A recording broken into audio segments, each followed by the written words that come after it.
북한 인권과 민주주의 운동을 펼쳐온 김영환 씨가 중국에서 체포돼 47일간 구금 중인 것으로 밝혀졌습니다. 김 씨는 과거 강철 서신을 통해 학생 운동권에 김일성 주체 사상을 퍼뜨렸고 민혁당을 결성했다가 북한의 실상에 실망한 이후 전향했습니다. 정부는 김 씨가 탈북자 관련 회의를 하다가 체포된 것으로 파악하고 있지만 대북 소식통에 따르면 탈북자 구출 운동보단 북한 체제 전복을 위한 모종의 시도를 했을 가능성이 크다고 분석했습니다. 예, 신석호 차장. 요새 최근에 이제 뭐 통진당 사태와 관련해서 김영환 씨가 또 이제 많이 거론이 됐었는데, 이제 이분이 저 민족민주혁명당인가요? 민혁당을 건설했던 분이고, 또 주사파의 원조로 불렸었는데, 최근에 이제 중국에서 이제 어떤 활동을 하다가 중국에 체포됐다고 그래요. 이 사건이 좀 알려지게 된 계기 좀 한번 설명해 주시면 어떨까 싶습니다. 김영환 씨가 중국에서 중국 국가안전부라고 하죠. 한국의 국가정보원인데, 체포된 게 3월 29일로 알려져 있습니다. 벌써 47일이 지났죠. 그런데 이제 우선은 이분의 신변을 안전하게 다시 찾아오는 것이 급선무이겠죠. 우리 당국도 그렇고 가족들도 마찬가지입니다. 본인은 말할 나위가 없고요.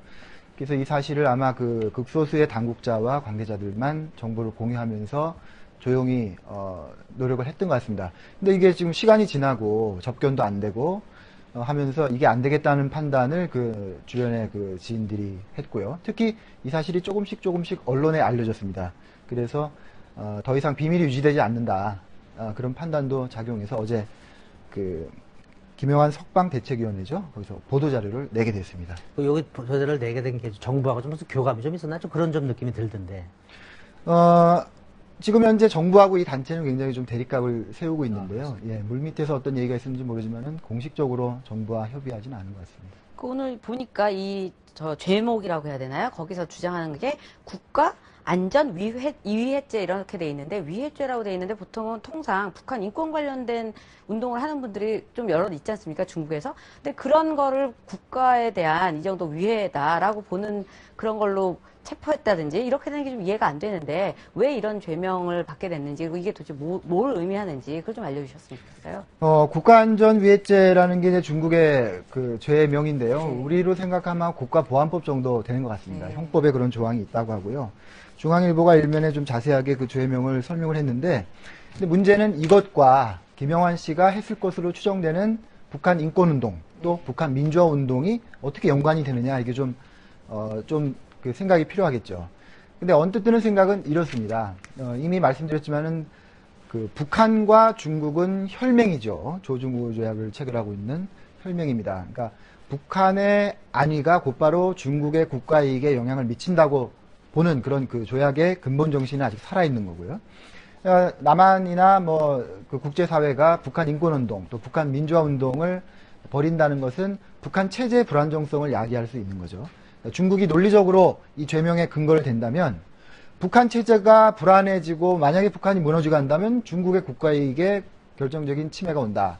그래서 북한의 내부 불안을 조성하는 모든 행위는 중국의 위해로 볼 수 있다. 이런 논리를 끼워 맞추겠죠. 예. 예. 김영환 씨 같은 워낙 유명한 사람이어서 이제 국내에서도 잘 알려져 있지만 특히 북한에서 주목하는 인물 중에 하나일 텐데, 그럼 과연 이분이 이제 중국에서 어떤 활동을 했냐, 물론 좀 잘 알려지지 않아서 그렇긴 합니다만, 그런데 제목을 들어보면 굉장히 좀 무시무시한 제목인데, 그렇다면 좀 어떻게 추정해 볼 수 있는 그런 활동들이 좀 있을까요? 여러 가지 추정들이 이제 신문에 많이 나와 있습니다만, 저도 그러니까 북한 문제를 다루는 언론인 입장에서 그것을 제 입으로 말하는 것이 좀 조심스럽습니다. 왜냐하면, 이 김영환 씨가 어쨌든 무사하게 한국에 오는 게 제일 중요하죠. 이분이 중국에서 뭘 했는지 그 실체적인 진실보다 중요한 거는 이 개인의 생명입니다. 여러 가지 포괄적으로 이미 말씀드렸지만 확실하게 말씀드릴 수 있는 건 북한 인권운동, 탈북자도 거기 포함되겠죠. 북한 인권운동 좀 더 적극적으로 해석하면은 북한을 개혁 개방시키고 국제사회 일원으로 끌어내는 북한 민주화 운동이라고 할 수 있는 어떤 행동을 했겠죠. 근데 중국이 이번만 이런 것이 아니고 북한 인권운동을 하기 위해서 중국에 가셨던 한국 사람들을 이런 식으로 체포해서 억류해서 길게는 3년까지 구금했던 사례가 있습니다. 이번이 처음이 아니고, 근데 나중에 알고 보면은 어떤 사안은 좀 심각한 사안이었지만 어떤 사안은 문제 삼지 않아도 될 것인데 일테면 꼬투리를 잡는 거죠. 그런 사건을 만들어서 한국 정부를 외교적으로 압박하는 그런 것을 쓰기 위한 그런 사례도 있었습니다. 예, 그러면 이제 구금돼 있는데 우리 이제 영사가 한번 그 김용환 씨를 한번 이제 그 영접한 거 이외에 그 나머지 3명 한국인도 또 추가로 이제 체포가 됐다 그러는데 그분들은 이제 한번 영사가 면접도 한번 못 했다고 그래요. 그러면 이제 우리가 통상적으로 이제 남의 영토에 가서 이제 문제가 생겼을 경우에 영사가 가서 이제 문제가 뭔지 파악을 해서 이제 대처하게 되는데 이 경우에는 우리 국민이 뭘 잘못했는지 파악할 수도 없는 거 아닙니까? 거기에 대해서 중국이 제대로 알려주지도 않고. 그러니까 왜 그 양국 간의 정상적인 저걸 통해서 뭔가 파악을 할 수 있는 안 되기 때문에 문제가 되는 거 아닙니까? 그렇습니다. 예, 김영환 씨는 뭐 체포된 지 한 달쯤 되는 4월 26일 날 우리 영사가 와서 한번 만났다는, 나머지 3분, 같이 간 3분은 면접을 못했다는 거죠. 신문에 따라 차이는 있습니다만 조선일보는 중국이 면접을 안 시켜줬다고 이렇게 하고, 동아일보는 중국이 말하기를 그 3사람이 영사를 만나고 싶어 하지 않는다라고 하는 건데, 우리 외교당국은 그것이 진정한 건지 아니면은 중국 당국이 강제로 또는 어떤 약점을 잡아서 면접을 포기하도록 한 건지 그 진정한 의사를 확인할 필요가 있는 거죠. 그 확인을 못하고 있는 것이 바로 우리 외교력에 한계가 있다는 그런 지적을 받는 대목입니다. 아까 이제 이 국장께서 뭐 유명한 분이다, 김용환 씨는 이렇게 얘기를 했는데 그래도 이분들을 잘 모르는 분들이 사실 더 많을 수도 있을 것 같아요. 그래서 이분이 어떤 활동을 그동안 해왔고 과연 누구인지 그런 부분을 조금 간단하게 설명을 해주고 넘어가시는 게 좋을 것 같아요. 네, 이 남북한 분단사에서 참 여러 가지 기가 막힌 사연들이 많이 있습니다만 이분도 그런 사연을 가진 분 중에 한 분입니다. 82년에 서울대 법대에 입학을 했죠. 뭐 수재죠. 근데 대학에 가서는 주사파로 변신을 해서 그 북한의 주체 사상이죠. 김일성 주석의 주체 사상을 서울대학을 비롯한 전 대학가에 퍼뜨리는 그런 핵심적인 역할을 했습니다. 그때 그 강철 서신이라는 그 팜프렛이 굉장히 유명했습니다. 그거를 통해서 한국의 대학생들이 주체 사상이 이런 것이구나를 뛰어넘어서 주체 사상이 정말 좋구나 하는 생각들을 일부 학생들이 갖게 한 바로 그런 장본이죠. 그래서 1991년에 본격적으로 그 난파 간첩에게 포섭이 돼서 북한에 가서 김일성 주석을 만나고 왔습니다. 만나고 와서 만든 것이 바로 지하당인 민혁당이죠.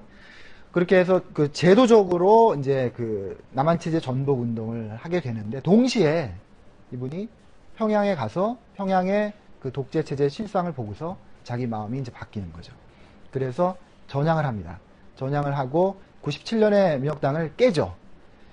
깨지만 이 사건이 드러난 건 2년 뒤고요. 1999년에 사건이 드러나서 비록 처벌을 받을 위기에 처했지만 전향한 것으로 확인이 됐고, 그래서 이제 모든 그 죄값을 거기서 치르고, 그 다음에는 본격적으로 전향을 한 뒤에는 북한 인권운동, 북한 민주화운동에 이바지 해왔습니다. 이분이 그 전향한 뒤에 한 여러 가지 활동이 많지만 이 책이 저는 가장 상징적인 그 결과물이라고 생각합니다. 시대정신이라는 그 보수주의 안병직 선생님이 내시는 그 개간지죠.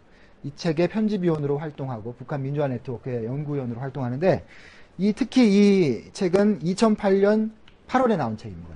2008년 8월이면은 김정일 국방위원장이 아직 건강 이상이 오기 직전이죠.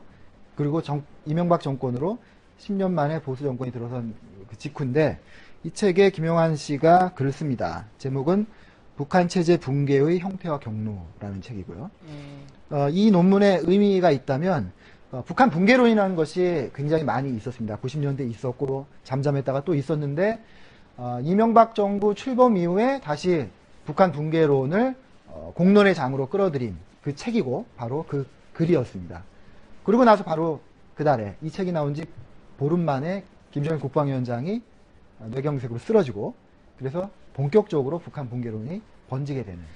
자, 이제 김용환 씨 하면 이제 좀 설명드린 대로 이제 그 소위 말해서 북한에서 온 주사파가 아니고 자생주사파, 국내에서 이제 공부를 해서 이론을 세워가지고 자생주사파 이제 원조라고 불렸는데, 이제 이분은 이제 여러 가지 이제 북한의 이제 90년대 중반에 이제 대량 아사 사태라든가 이런 걸 보고 이게 실상이 내가 그동안 꿈꿔왔던 이런 게 아니고라서 전향을 했지 않습니까? 그래서 이제 북한 민주화 운동에 이제 활동을 하고 있는데, 이제 그 같이 활동했던 분들, 그 중에 이제 뭐 상당 부분은 지금도 이제 뭐 최근에 그 통합진보당 사태 때도 보면 이름이 좀 거론된 분이잖아요. 그래서 이제 어제 이제 그 체포 소식이 알려지면서 이제 이게 양쪽에 그 같이 활동했던 사람들의 모습 너무 대조적이다. 이런 뭐 지적도 좀 되겠어요. 그렇습니다. 대표적으로 세 분이 그 민혁당 창당과 관련 거론이 되죠. 하용옥 씨, 그리고 지금 통진당의 비례대표 당선인으로 되어 있는 이석기 씨 두 사람인데요.